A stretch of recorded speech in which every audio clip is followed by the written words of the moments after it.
All right, it's just a few minutes past the top of the hour, and I think we're going to get started. We can let attendees join us in progress.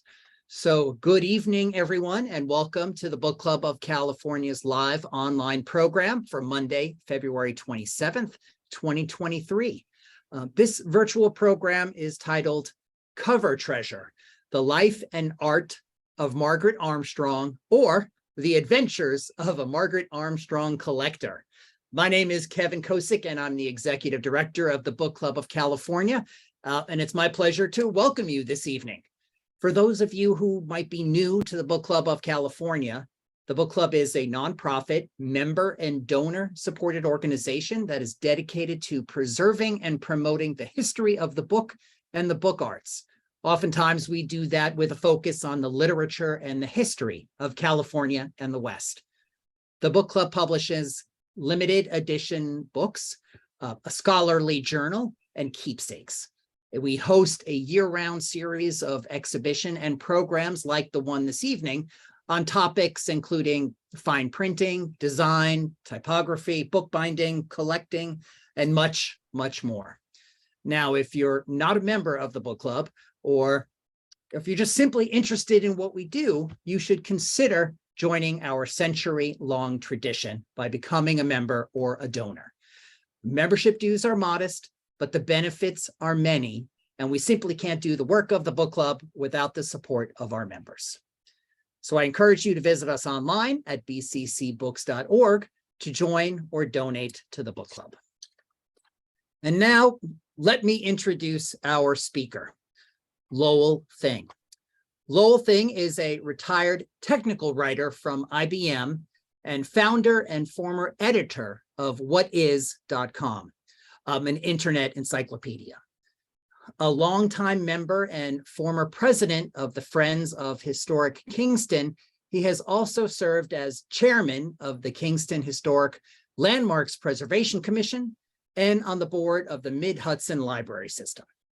He is the author of The Street That Built a City, McKenty's Chestnut Street, Kingston, and the Rise of New York, and co-author of Jervis McKenty, Kingston's Artist of the Hudson River School, both from Black Dome Press in 2015. His latest book is Cover Treasure, The Life and Art of Margaret Armstrong, also from Black Dome Press in 2022. And that is the subject of tonight's presentation. For a brief 20 years, as the 19th turned into the 20th century, Americans were often beguiled, entertained, and sometimes dazzled by the attractively designed and often gold-laden covers of the books that they read. In a period when art was breaking from academy-bound tradition, publishers realized that to sell a book, you needed an attention-getting book cover. Among the hundreds of artists who designed these covers, one stood above the rest.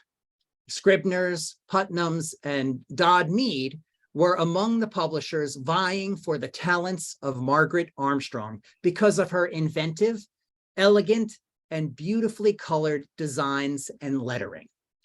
During her career, she would design over 300 book covers and decorate the pages of many books with her drawing. Her art would become visible in libraries and on the parlor tables of thousands of American homes.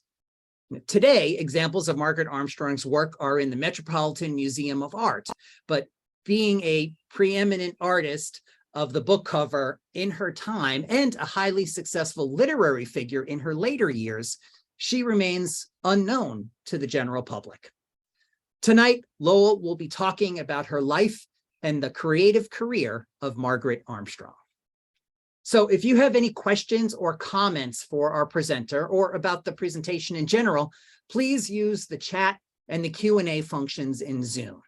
We will curate questions and comments from the Q&A and the chat at the top of the hour. And now it's my great pleasure to welcome Lowell Thing. Lowell, it's all yours. Kevin, I want to thank you and the Book Club of California for having me. And Good afternoon and good evening, depending on where you happen to be. This is the story of a kind of treasure and my search for it over the course of 40 years, on and off. This particular treasure was lost for decades until rediscovered by two English professors at UCLA sometime in the late 1960s, and I believe independently by a rocket engineer out in California. I made this discovery myself a few years later. The treasure I'm talking about is the book art of Margaret Armstrong. I started collecting Margaret Armstrong book covers sometime in the late 1970s, and I'm going to give you a collector's perspective on that and show you the context of this particular art. Then, using books from my collection, show you highlights from her career as a book cover designer.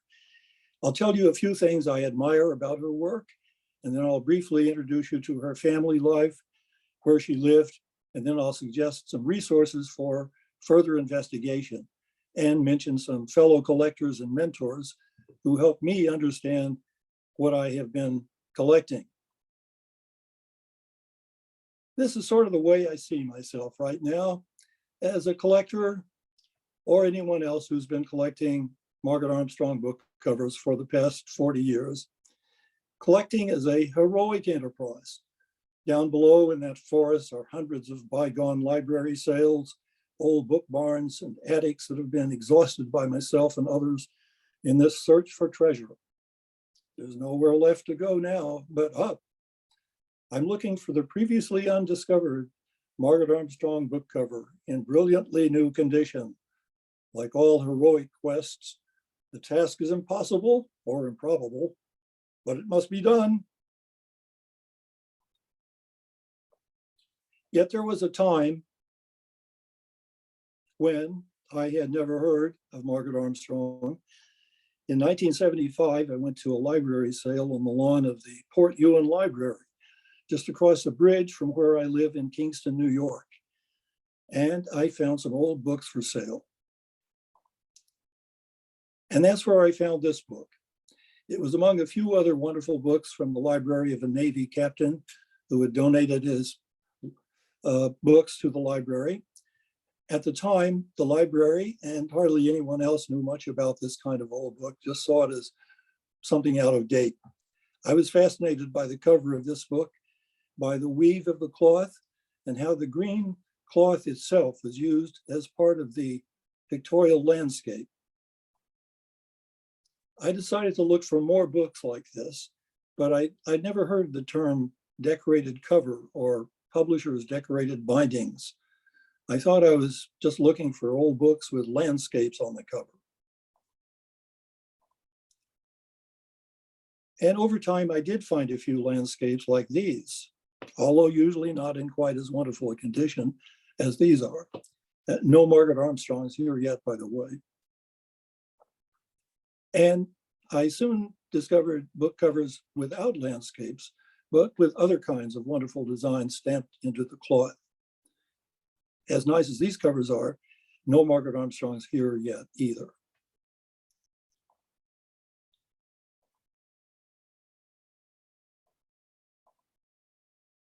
What I was discovering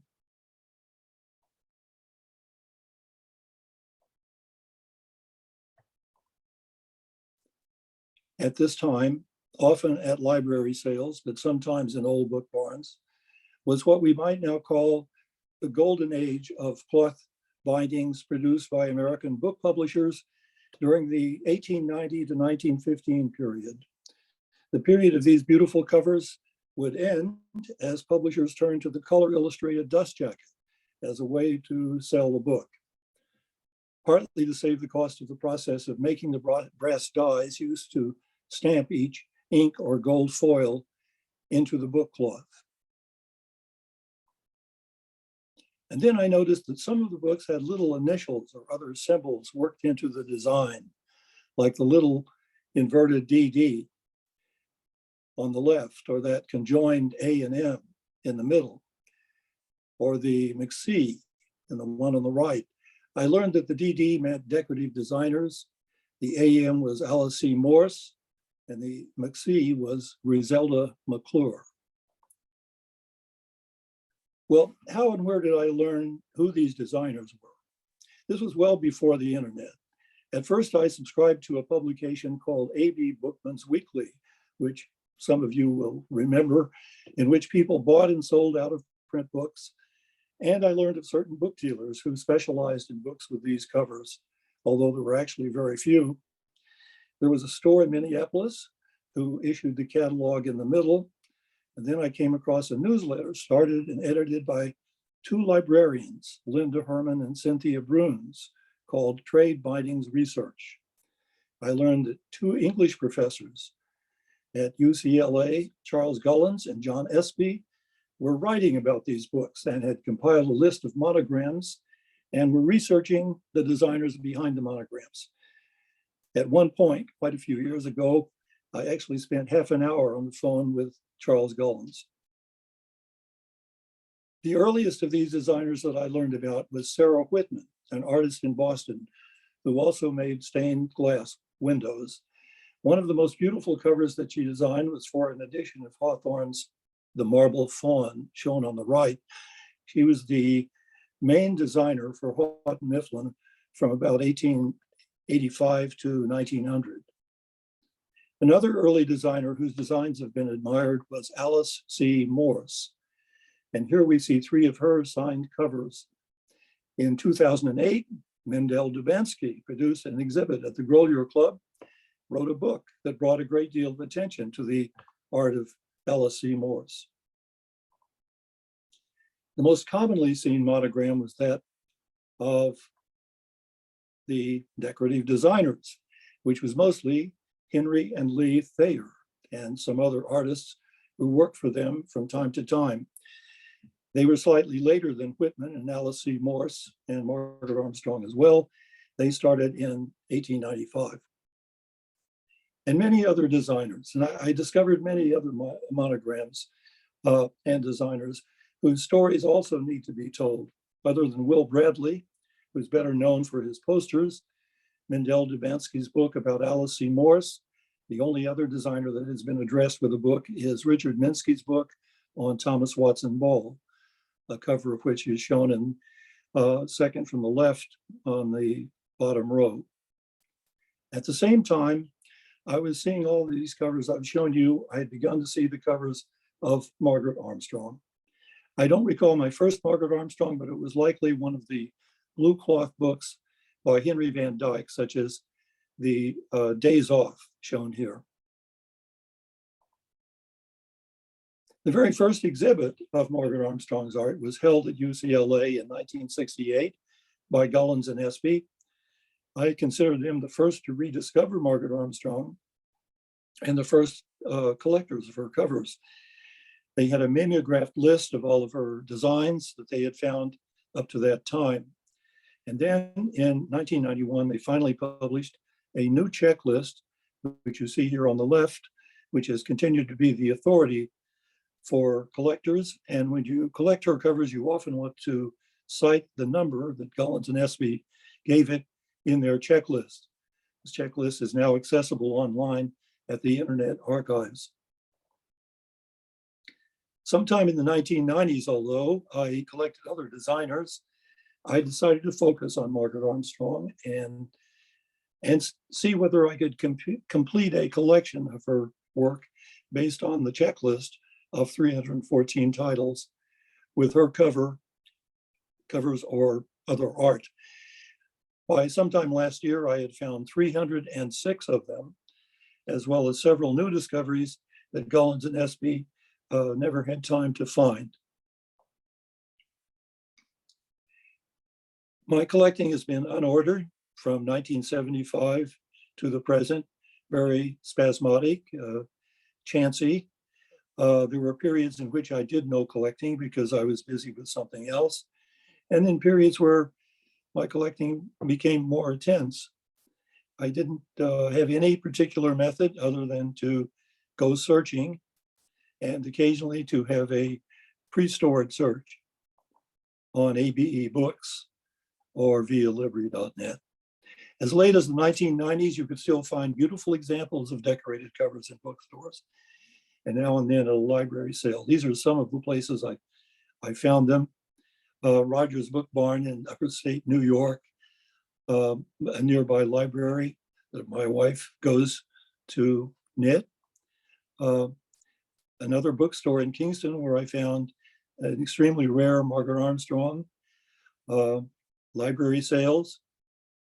I found a book plate of Margaret Armstrong herself, and I'll show you that in a minute. This is the more or less the range of cost, anywhere from about 75 cents to one book that costs over $1,000. There are, however, beautiful Margaret Armstrong covers in wonderful condition for much less, because those titles are not especially scarce, and we're going to see some of those. A few thoughts on collecting Margaret Armstrong. It's really a big jigsaw puzzle in which the true picture gradually emerges as you discover more pieces, although you know you can never say for sure that all the pieces will be found and that the picture will ever be really complete. Before I turn to Margaret Armstrong's career, I want to show you a few highlights from my collection. All of the copies that I show in this presentation are from my collection, except for one image that I borrowed from John Lehner. This one here, Wanted a Matchmaker, a romantic novel with a Christmas background, was published for the Christmas market of 1900. I love the absolute whiteness of this one, only possible because it's always been stored in a box. I found this one through a saved search on ABE Books, as I recall. Not shown is a glassine wrapper that comes with it. The ribbon reads, with the season's greetings, goes over the wrapper. The second of my favorite finds that I'm showing you here, one of Armstrong's greatest achievements was this edition of Browning's Sonnets from the Portuguese. This version of it, which Gullans and Espey mentioned but had never seen themselves, is in a satin brocade cloth in the original box.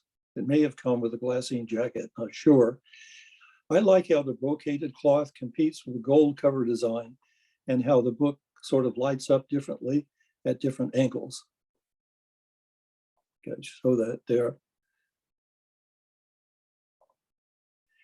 And the third of my favorite finds that I'm showing you here is a complimentary copy from the publisher, Scribner, to Margaret, that also has her signature and also her own book plate that she designed and pasted in the book 10 years later in 1903, after she had designed the book plate. I bought this from Vic Zojak of Tavistock Books, if he happens to be in the audience today. Thank you, Vic. And in the same catalog where I found the book from Margaret's own library, I found her sister Helen's copy of one of Margaret's designs with Helen's book plate, also done in 1903. The dust jackets in the collection span the years 1894 through 1919, and they demonstrate the evolution of the jacket toward the use of illustration and color that in turn led publishers to decide they no longer needed to decorate the cloth cover. Briefly, how decorated covers were made. The artist made a preliminary drawing for the publisher to approve or choose from. This is an example of one done by Alice C. Morse.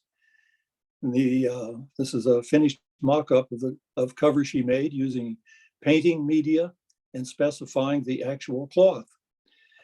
From the mock-up, a brass die, stamp or block, sometimes called, would be engraved, either manually or more likely by photo engraving, one die for each ink or gold color in the design.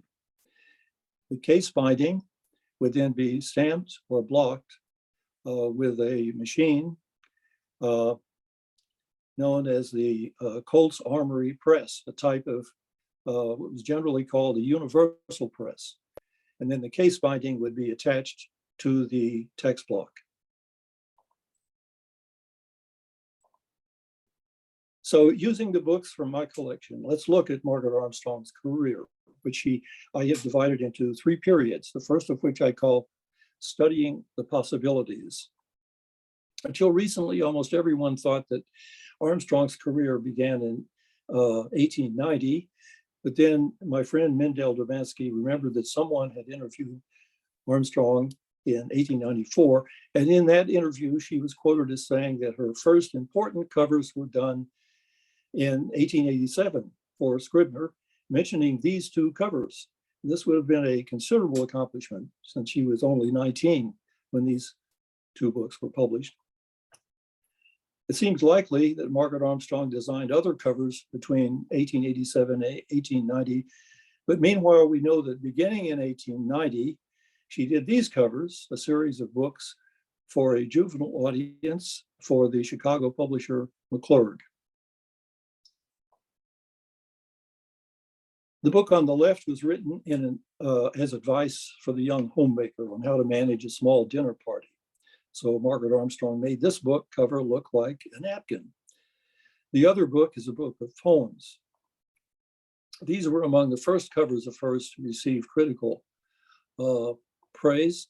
They were exhibited at the Chicago Columbian Exhibition in 1893, later cited as part of an exhibit the Chicago Columbian Exposition, 1893, later cited as part of an exhibit at the Grolier Club in 1894. Although most of the authors for whom she designed covers are no longer in fashion, she did design covers for literary figures such as Robert Louis Stevenson, Thomas Hardy, and Edith Wharton. The covers here are from 1893, and we can see that she continued to expand her range of concepts for these titles. They seem more sophisticated than those from 1887 and 1890. They also provide some early examples of the style of lettering that we most commonly associate with her. And these covers from 1894 all follow a pattern of having a dark decoration overlaid with a gold decoration. All of these were done for Scribner, the publisher that she worked for most frequently. But this was also done in 1894, one of my favorite of her designs, with a cloth that looks appropriately homespun, considering the title. It's in wonderful condition because it has been protected by this dust jacket for the past 125 years.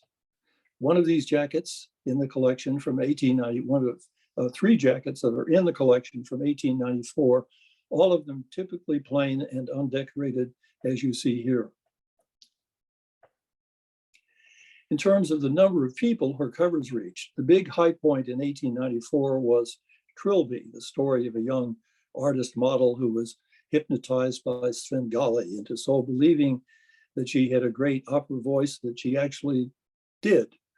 The story ended, not for its author. It was the second best-selling book in 1895. During her long career, from 1887 to 1930, copies of books with Margaret Armstrong's cover designs sold in the millions of copies. In 1895, the beginning of the second period I've divided her career into, she began signing most of her covers with a monogram. By this time, she and her publishers realized that her covers ought to be signed, and so she began signing them with this simple but elegant monogram. And from then on, she would sign most of her work. Gullans and Espey also observed that beginning in 1895, her designs began to use more of the cover space. A necessary challenge in any cover design is to create an image that incorporates a book title and possibly other lettering. Armstrong is notable for her distinctive lettering. She seems to have enjoyed doing it, and she often did lettering for her sister Helen's art. It's clear to me that she saw the lettering as an integral part of the design. She had 3 styles of lettering, and this, which I just call fancy script, is one she used on a number of early covers. Others may also have used this kind of script, but she did it with her own particular flair. And then she more or less invented, at least I haven't found any close precedent, a somewhat eccentric old-fashioned lettering, one characteristic of which is what I call the backwards fleeing A, which you see in the Rivals over on the right. Here are some pretty good examples. But undoubtedly, the style we most associate with Armstrong is this elegant style with the R with the long descender or tail. Gullans and Espey called it a rat's tail. I like to call it the rakish R. She began to use this elegant style as early as 1892, continued using it in some form throughout the rest of her career. Gullans and Espey observed that her R's tended to change after about 1910, when the R descender comes down from the curve instead of where the bowl meets the vertical, as you see on the right. One could easily do a paper on Margaret Armstrong's R's, write about how they varied to fit spatial limitations as well as other design challenges. Publishers have long recognized that books were popular not only to read, but to give as gifts. And so in 1895, Putnam hired Armstrong to design a cover and page decorations for this perennial favorite. It came in two cloths, and the white cloth version came in an undecorated cloth dust jacket. Today, this is one of the easiest and most attractive of her designs to collect. Bracebridge Hall must have been a success because Putnam hired her to design another Irving title in 1897, a nonfiction book about a fur trapping post in the Northwest. On the cover are alternating feathers and arrowheads. The photo shows volume 1 standing on volume 2 in its cloth dust jacket. And again in 1898, she reused the same spine design from Astoria, but designed a new cover inspired by the petrographs associated with the Rocky Mountains. The additional images show how a cover like this can look in different light. This is the same cover shot from different angles. And then this great set in 1899, also from Putnam, which came in two different sets, probably in a box. You bought either the white set or the dark red set, which is probably less expensive. Undoubtedly, one of her greatest designs was this work of John Greenleaf Whittier, often admired for the undulating lines that suggest a succession of waves lapping onto a shore. This edition came in 5 different cloth colors. A lighter green is not shown here. The crabs at the bottom of the cover are embossed. How to Know the Ferns is one of a number of covers that she did for botanical titles, perhaps prefiguring her own later interest in botanical drawing. And here we see that by this time, she's comfortable enough with her talent to use the entire cover as a canvas. It came in 2 cloths and was reprinted in 1927 with a dust jacket that made use of her original fern fronds. We see in this third period that she continues to evolve with the times, to try out new effects and expand the range of her ideas. In this period, she would create the designs that clearly ensure we could say that copies of her art entered homes and libraries in the number of millions. And then beginning in about 1906, although she would continue to create some of her greatest covers, the number of designs she would do each year would diminish as publishers began to migrate to the color illustrated dust jacket. For Robert Browning's Pippa Passes, she designed page decorations as well as the cover. The poppies on the cover, by the way, are achieved with a paper onlay, perhaps as Richard Minsky has suggested, because the white ink tended to chip off the cover. Ad Astra, to the Stars, was a project conceived by the Armstrong sisters in 1899 as a showcase for their talents. Margaret did the cover, and the two of them combined to do the illustrations. They got permission to use the Longfellow translation of Dante's poem from Houghton Mifflin in exchange for Margaret doing at least one cover for them. which was probably the tent on the beach. The book is in a large format with two versions of the cover. Shown here is the fancier one. The other has the title on a paper label. Both are paper covered with a cloth spine. There are many wonderful illustrations. So well does their drawing blend that one can't easily tell which illustrations or parts of an illustration were done by Margaret, which by Helen, although we know that Margaret specialized in lettering. She enjoyed doing it, and Helen almost always did figures. Another of my favorite designs that would be absolutely spectacular in its original white cloth version. My copies of these two volumes are a bit soiled. I love the way the sword splits the title lettering.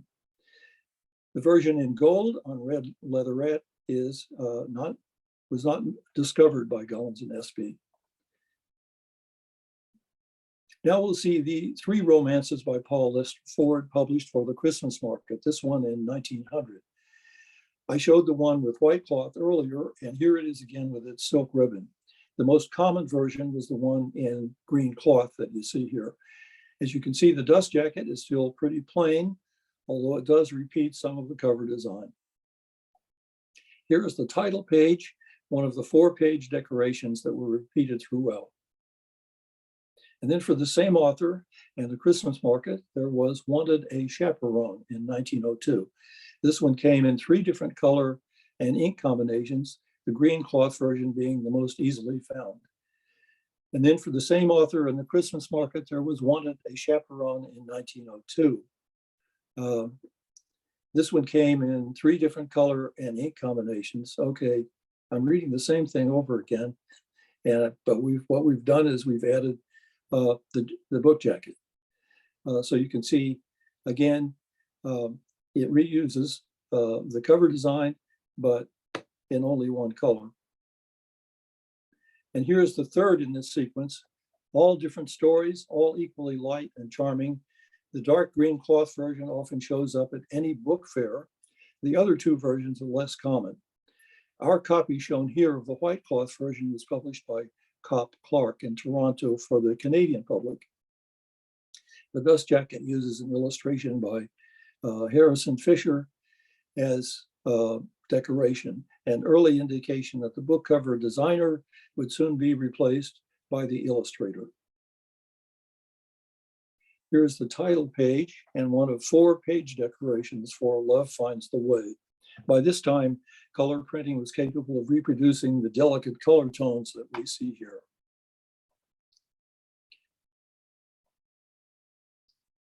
The cover that Armstrong did for Sonnets from the Portuguese came in at least 6 different versions, including the gold on a white satin brocade that we saw earlier.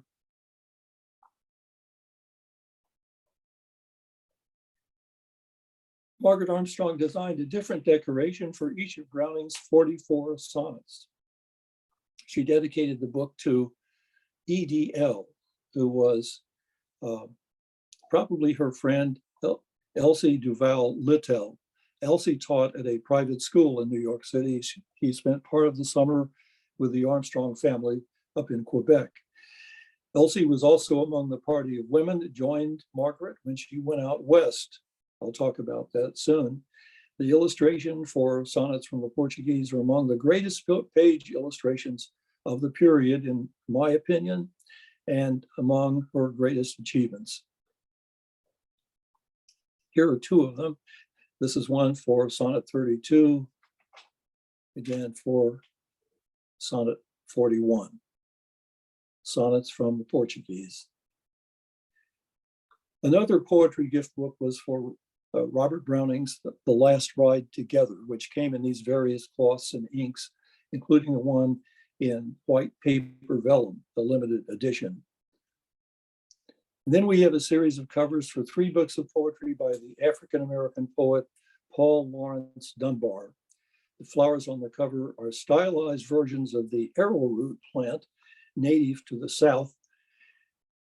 Armstrong often modeled her organic designs on real plants, and this is a good example.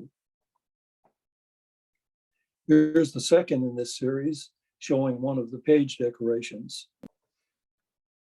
The third cover in this series showing a frontispiece photo and title page with decorations.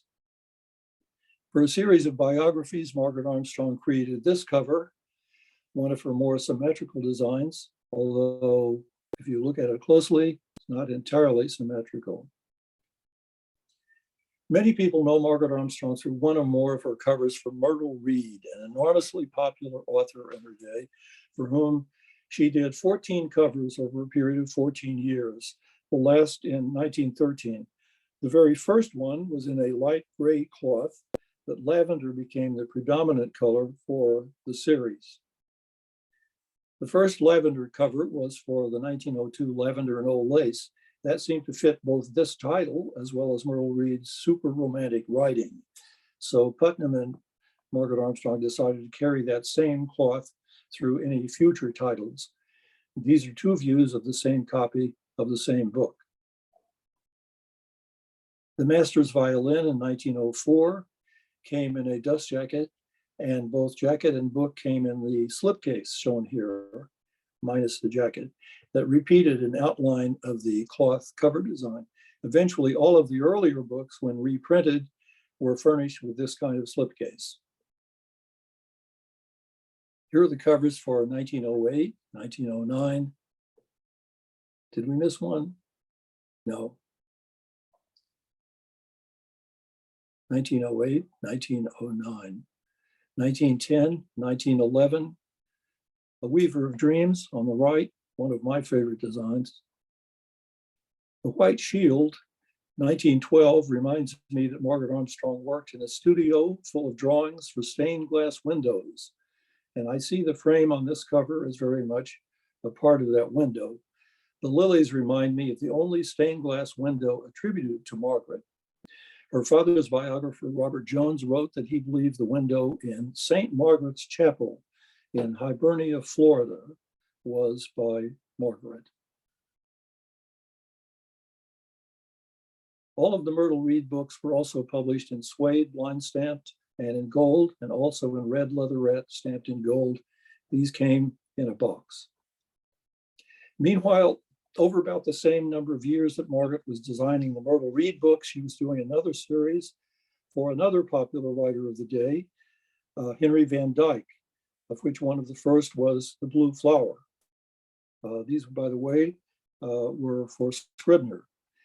You can still find beautiful copies of this book in out-of-print bookstores.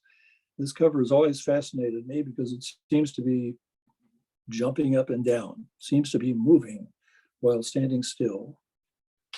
Another very alive book cover was Fisherman's Luck. I love the bubbles and the pale blue flowers, although I haven't yet figured out what they are. I see this one as another of her stained glass covers. This is the same copy with a photo on the left highlighting the white and the gold. The photo on the right allows us to see better that the petals on the sides are alternating aqua and pale blue, which the brighter photo doesn't show as well.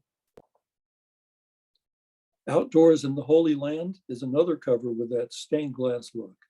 The shards of color are the stained glass pieces, and the book cloth itself provides the iron that holds the shards of color in place.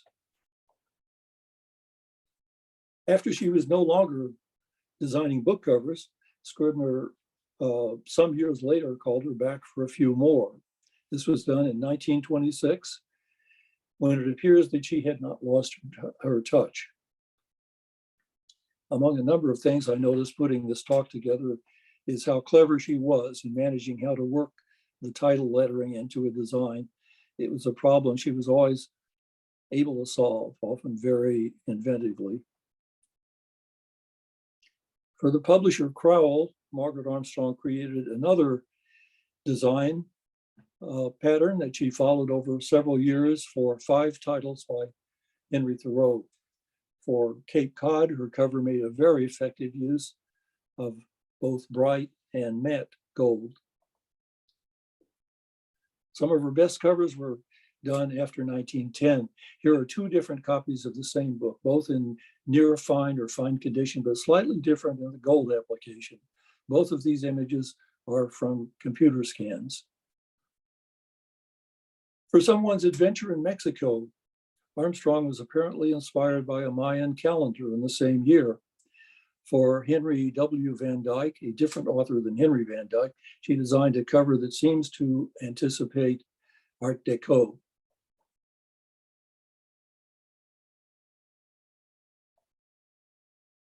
In the summer of 1909, a year in which he designed only 5 book covers because increasingly decorated cloth covers were being replaced by illustrated dust jackets, Margaret went out west with a group of friends. She discovered flowers that she had probably never seen before, and she found there was no useful guidebook for them. So she persuaded George Putnam to have her work together with a professor of botany to develop such a book. She made successive trips during 1912 through 1914, covering a number of Western states, exploring and drawing the wildflowers that she found. The botany professor became ill, so she also wrote the descriptive text too. The result was the Field Book of Western Wildflowers, published in 1915, and it went through many printings. In fact, it's still in print, although without the beautiful illustrations that you see here. The notebook with her original drawings has been donated by family members to the Metropolitan Museum of Art, where the drawings are currently sometimes on display, and you can also see them online. The work on her Field Book of Western Wildflowers suggested another line of work for Armstrong. The demand for her genius as a cover designer having waned, she recreated herself as a writer. After editing her father's memoir, helping her brother Hamilton publish an anthology of poetry, she took the family letters, made them into a way to see American history as the Armstrong family had seen it in their personal lives. One of the people in her 1930 book was the famous English actress Fanny Kemble, who had married the wealthy American owner of a southern plantation and also a number of slaves. After visiting the plantation for the first time, Kemble wrote a book condemning what she had seen, a book that was widely read and influential, may have influenced the Civil War. Margaret Armstrong's biography became a Book of the Month Club selection. 2 years later, she delivered another biography of Edward Trelawney, the friend of Shelley and Byron, and yet another Book of the Month Club selection. Both of her biographies were among the best sellers of the day. Meanwhile, as early as 1932, she had been trying to write a mystery, and in 1940, she succeeded in getting one published by Random House. 2 more followed. When she died in 1944, the obituary writer for the New York Times described her as the author of best-selling biographies and mysteries, and only vaguely knew that at some point she had been a, quote, magazine illustrator. So for the time being, her fame as a great book cover designer was temporarily lost, along with the entire golden age of the decorated cloth book cover. What art do we see in Margaret Armstrong's art? This is what I sometimes ask myself, and really I keep thinking and learning about it and deciding.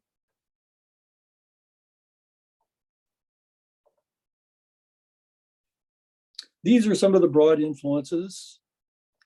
I won't go into them here, but they're probably familiar to you. These are some of the more specific influences. Her grandmother was a an accomplished botanical artist. Her father was an artist and specialized in stained glass windows. She lived across the street from the 10th Street studio building. Her father was friends with John Lafarge, Elihu Vedder, Augustus Saint Gaudens, Candace Wheeler, Louis Tiffany, Stanford White, all of this suggesting a world in which she might find a place. Illustrations from Walter Crane's toy books decorated the nursery, and his strongly outlined style of drawing was a clear influence on both Margaret and Helen. They shared the same studio, and they influenced each other.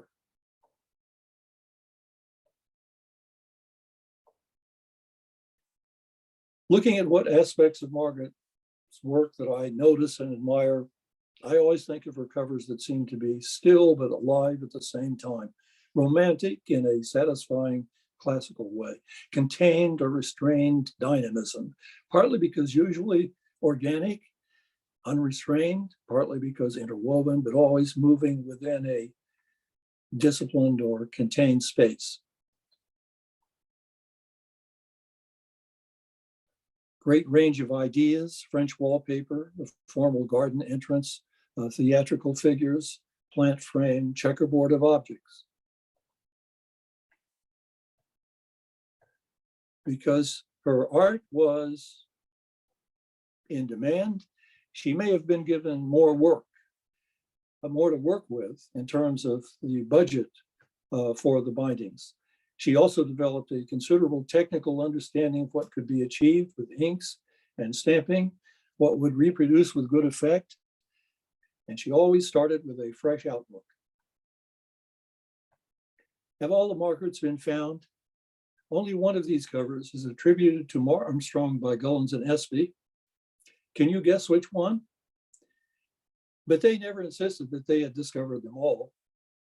Some of us think that all of these are likely to have been designed by Margaret Armstrong. The one in the middle is in Gullans and Espey, the other two are not.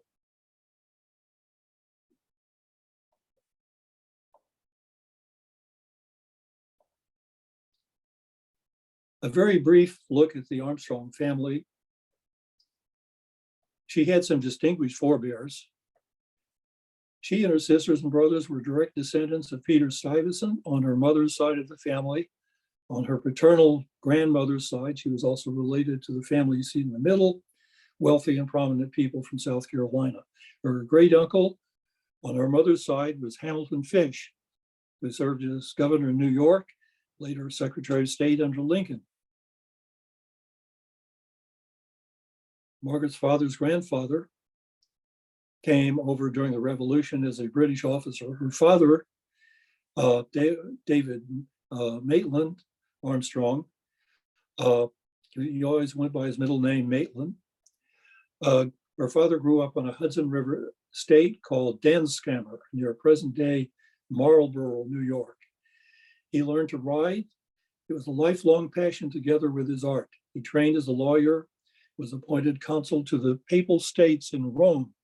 He raised fruit trees at Danskammer, and then he turned full-time to making stained glass windows.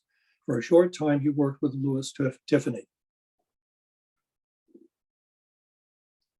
In 1866, Maitland married Helen Nielsen, a descendant of Peter Stuyvesant, among other early New York families. Here are Helen and Maitland dressed for a costume ball in Rome. And here she is with a book on the lawn at Danskammer.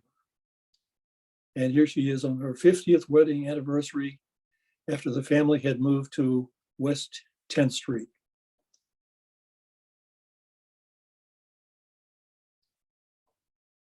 And here's their first child, Margaret Armstrong herself, painted by a well-known portrait painter, George Healy, for whom, as it happened, she would one day design the cover for his memoir.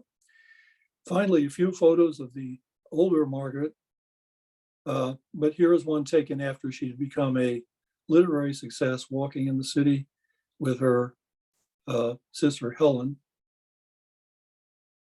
Here it is now. And here she was in a drawing on the cover of Saturday Review. And these are pictures of Helen, who is 2 years younger, even a bit more petite than Margaret. They are described as being about 5 feet tall, both of them. Neither of them married or apparently ever wanted to.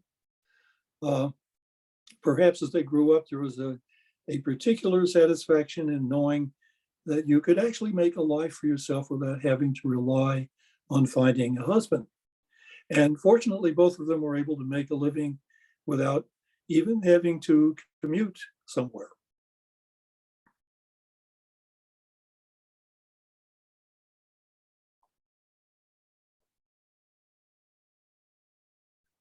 Here's a portrait of the family in about 1900. In 1890, the family moved back into the city from Danskamer. They bought something very unusual, two houses, one behind the other. The earlier one was built in about 1830, the front house a few decades later. Maitland had the buildings connected at the first floor level, and his friend Stanford White helped devise some of the features. Maitland himself designed a new front window that was made of many little clear glass pieces. You see it there. Margaret and her sister would live here for the rest of their lives into the 1940s. Hamilton would be the last family member to live here. I visited the house a couple of times, once many years ago, and more recently, maybe about 3 or 4 years ago, when I took some pictures of the interior that you'll see here. There's the big window with many pieces of glass that you see from the inside. It was taken around Christmas time. There's the fireplace in the front room. Some detail over the mantle. And there again is Margaret Armstrong's mother, Helen, on her 50th anniversary. And you can see the fireplace on the left that looks today as it does on the right as it looks today. In New York City, the family attended the Gothic Revival Grace Episcopal Church on East 10th, just a few blocks away from their home on West 10th Street. When they lived at Danskamer near the village of Marlborough, they attended and really were the main supporters of Christ Church, which is shown here and still in operation. The windows were created and donated by Maitland Armstrong and later his daughter Helen, who favored the Gothic kind of window with painted glass. Maitland uses iridescent glass. Margaret and her family are buried in a little cemetery behind the church. Here's some resources if you want to look further into Margaret Armstrong. First of all, the Gullans and Espey checklist is online at the Internet Archives, very accessible and easy to use. There's a Facebook group, the Book Art of Margaret Armstrong, a virtual tour of the exhibit done at the New York Society Library can be seen on YouTube. And you can also see Margaret Armstrong's botanical drawings in a talk by Constance McPhee at the Met Museum. A number of university collections also show many Margaret Armstrong covers. I strongly recommend the charming memoirs of Margaret's sister Marion, the one by her brother Hamilton, and quite different and covering, each quite different and covering different phases of the Armstrong's family life. Richard Minsky's books and the others listed here are among the first of what I hope will be many to follow on decorated trade bindings. My own book came out last summer, 350 copies, sold out rather quickly, and a second printing of 200 copies has just become available. The book can be ordered directly from the publisher at Blackstone Press. To misquote John Donne, no book collector is a book collector unto himself or herself. And so without the support of Armstrong family members, this presentation in my book would not have been possible. This is a photo taken at the New York Society Library. On the front row are Armstrong descendants, Lisa Pierce on the front row at far left, and also on the front row on the right, Cynthia McKay and Talina Beanstalk. Beatrice Fear is not pictured. The Armstrong family gave me access to all of the family's historic photographs. Others in the photo are members of the New York Society Library who helped with their exhibit of 2020. My collecting has been continually informed by these three people. Besides being an artist, bookbinder, and designer, Richard Minsky is the founder of the Center for Book Arts in New York, also the published authority on the Golden Age. And here he is holding a recent award from the American Printing History Association. John Lehner is a retired rocket scientist who undoubtedly has collected more decorated covers than anyone, who has a vast knowledge of the subject, and he has displayed highlights from his collection for the Book Club of California. Mendel Dubansky is in charge of book preservation at the Met Museum and its Thomas Watson Library. She curated and wrote a book for an exhibit at the Grolier Club about Alice C. Morris. She's also the author of a book about books, objects that look like books but aren't. Here she's holding a book with one of Alice C. Morris's covers. Her most recent book is Pattern and Flow, a book about paper making artists, the current subject of an exhibit at the Grolier Club that she curated. A beautiful book. And now here and forthwith, I would like to announce that the collection you've seen here has found a new home, joining William Shakespeare, Isaac Asimov, and Mark Twain in the rare book room of the University of West Virginia Library under the inspired and inspiring supervision of Stuart Plain, curator of rare books. Stuart is herself a collector of decorated covers who last year curated the Margaret Armstrong exhibit at the library. We also see her here on the right by the exhibit sign, standing with my wife, Suzanne, a stalwart companion who has accompanied me on this adventure. And with this final decoration from Love Finds the Way, I close with an invitation to all of you to join our Facebook group, The Book Art of Margaret Armstrong. Thanks again to the Book Club of California and all of you who've watched this. Thank you. Don't go anywhere yet, Lowell. We're here to do a little Q&A if you're up for it. That was terrific. Thank you so much for bringing Margaret Armstrong and her beautiful covers to the book club audience.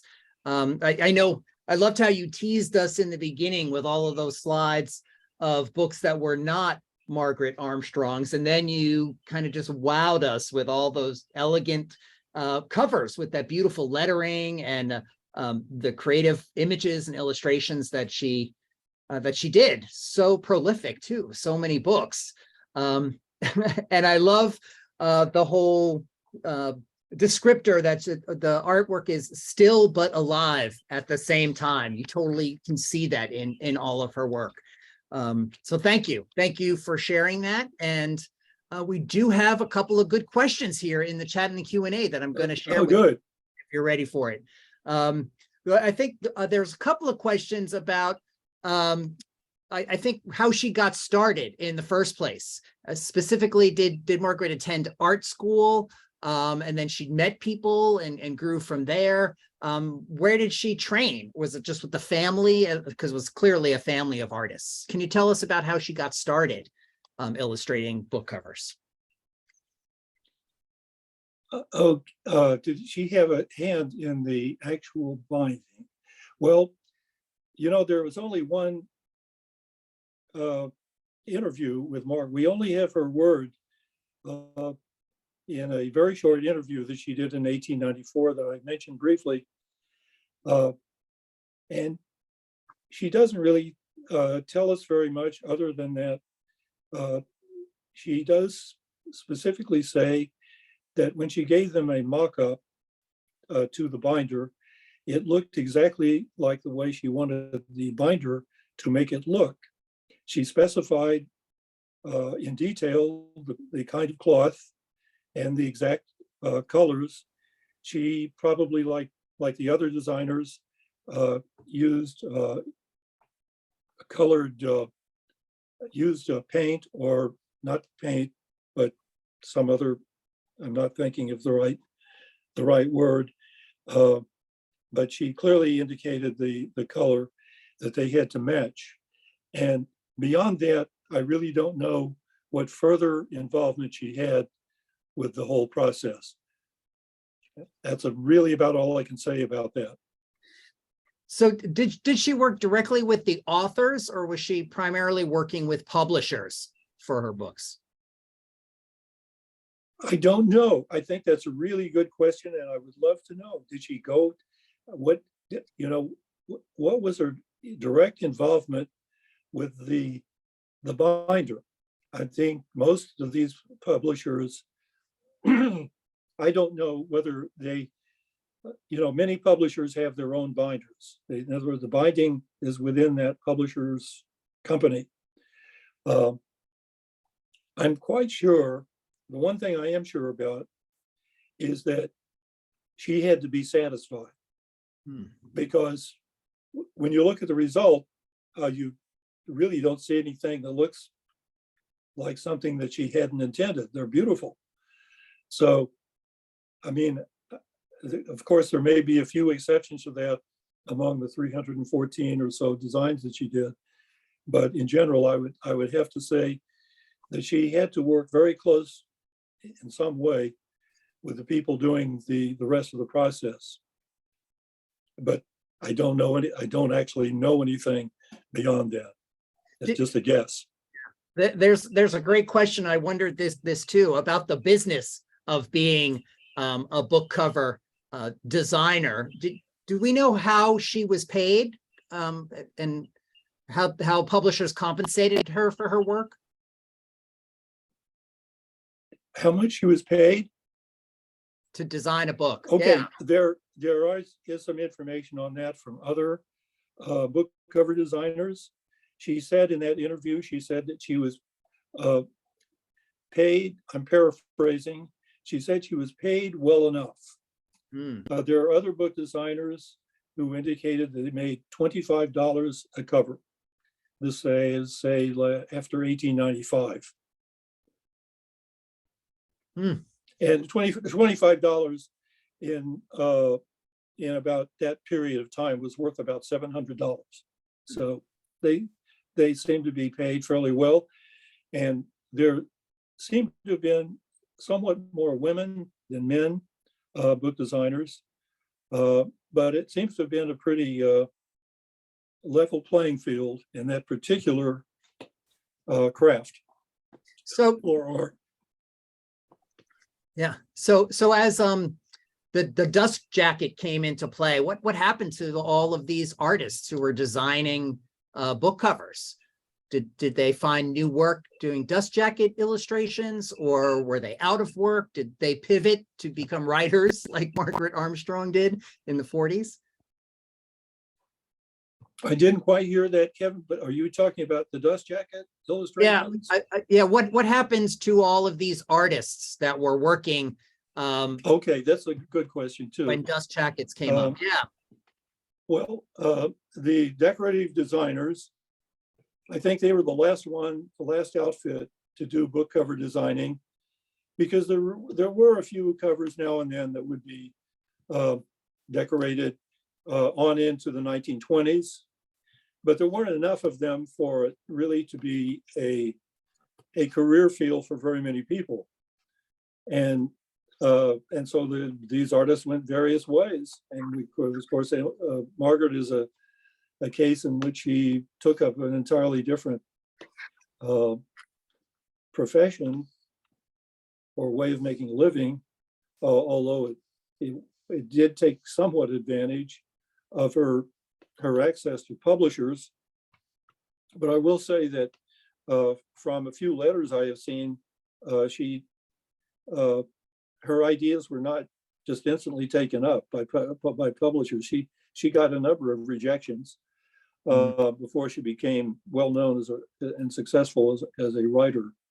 And I really don't know enough about many of the other artists, but in general, many cover designers did other kinds of art, so that they became what we now call graphic designers, and they did commercial advertising work. That's what happened to some of them, I think. And Margaret did a very little bit of that, but not very much. So we're past the top of the hour, and there are some other questions here which I'll share with you after the presentation, and we'll see if we can get some answers back for some of these folks. But we'll close with one question, which is about your collection, which now has a new home. Tell us about how it ended up in West Virginia. I think that's where it's going, right? West Virginia. Yes. Yeah. Well, we several months ago we piled our car full of about 17 boxes full of books. It was entirely packed with our Honda, and drove all day to Morgantown, West Virginia. And then we came back and we made another trip, because it really took 2 trips to get our 570 books to Morgantown. And then we unloaded them with a Stewart plane, and we put them on the shelves. And she has them there, and she's taking very good care of them. And they're going to be cataloged, and they're going to be they're going to imbibe and be imbued with the spirits of William Shakespeare, where they actually have the first folios there in that library, and they're going to soak some of that up, and also some Mark Twain, and oddly enough, some Isaac Asimov. Well, they're going to be in great. So we're very happy about that. Yeah, they're in great company. That's terrific. Congratulations on that. There have been some questions in the chat in the Q&A, and I'm just going to make the announcement to let you know that I'm going to send out an email tomorrow to everyone who registered or attended the event this evening with some of the resources that Lowell shared. I'll share how to find that Facebook group. I'll share a link for how to buy the book if you're interested in buying the book. And also, I think some of the recommended reading that Lowell shared, I'll put that in the email that'll go out tomorrow as well. So you can just wait until later tomorrow afternoon, and then you can get all of those details from us. You could also contact me if there's something that you didn't get access to or a question answered. I can try to get that answer for you. But we are a little out of time for today, so we're going to wrap up by saying, on behalf of the Book Club of California, I want to thank our speaker, Lowell Thing, for tonight's presentation, and thank you all for attending this presentation. It's great to have you all with us, even if you aren't with us here in person. I hope that you will join us for our next event titled Before Baedeker, Travel Guidebooks to 1840. And that's going to be on Monday, March 13th at 6 p.m. It's an in-person program here at the book club, but also you can attend in our virtual Zoom audience on Monday, March 13th. That's going to be an illustrated presentation by Bill Newlin. He's a publisher and a collector of travel guides. You can register for that event online at bccbooks.org/programs, or using the link in the weekly programs emails that you may be receiving from the Book Club of California. Or you can contact me and I'll make sure you get the link so you can register for that event as well. Thank you everyone for joining us. Thank you, Lowell. It was terrific to have you with us and with this presentation. Lots of great feedback. Thank you, Kevin. In the Q&A. Everyone have a wonderful evening. Be well and stay safe and healthy out there. Good night.